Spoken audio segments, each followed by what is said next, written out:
We try not to overthink it here, and sometimes we do, sometimes we don't. But the truth is, what Lehi's doing here, like, he could be teaching so many different things and doing it in so many different ways, but he's doing it simple, and he's teaching with his heart because the Spirit is conveyed that way.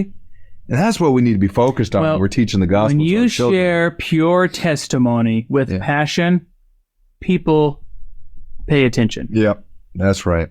That's the truth. I mean, that's Brigham Young's testimony. Yeah. That he heard very eloquent missionaries speaking about the gospel, but when a less eloquent missionary just bore pure testimony, that's when the Spirit testified to him that it was true.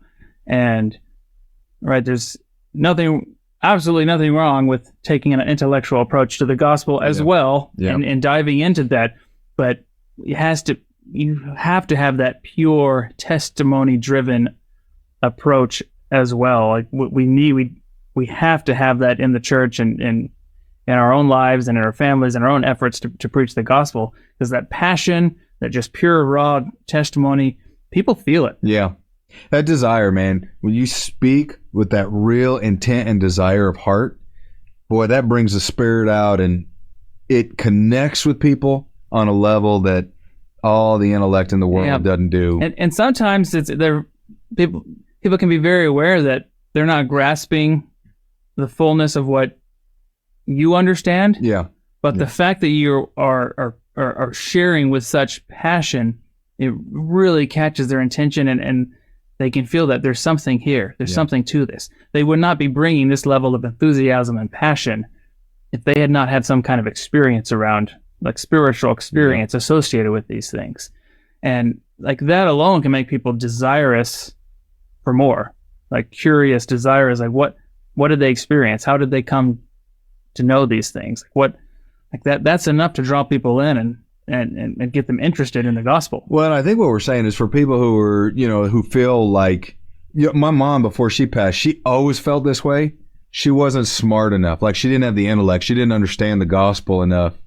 But, the few times that she very clearly would bear her testimony to me in her own special way of doing it, boy, that had the greatest impact on me more than anything else she could have taught me intellectually about the gospel. It was her simple, I believe, I have faith, I live my life this way for a reason.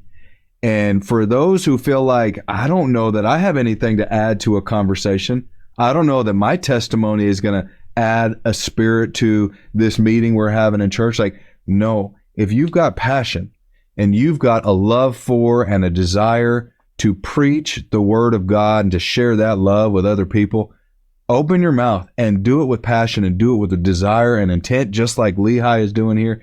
And you're going to bring the Spirit in probably way more than, if Dylan gets up or if I get up and we try to be really eloquent, really insightful about what we're teaching. I mean, you just have that simple, rock solid testimony and you speak with all your heart, all your intent and real desire. Man, the Spirit's going to flood in and just overwhelm people. And so don't let your knowledge of or lack thereof of the gospel slow you down from preaching and testifying of Christ and his goodness, because there's a lot more there. Thank you for watching. If you found this content spiritually enlightening, please like, comment, and subscribe.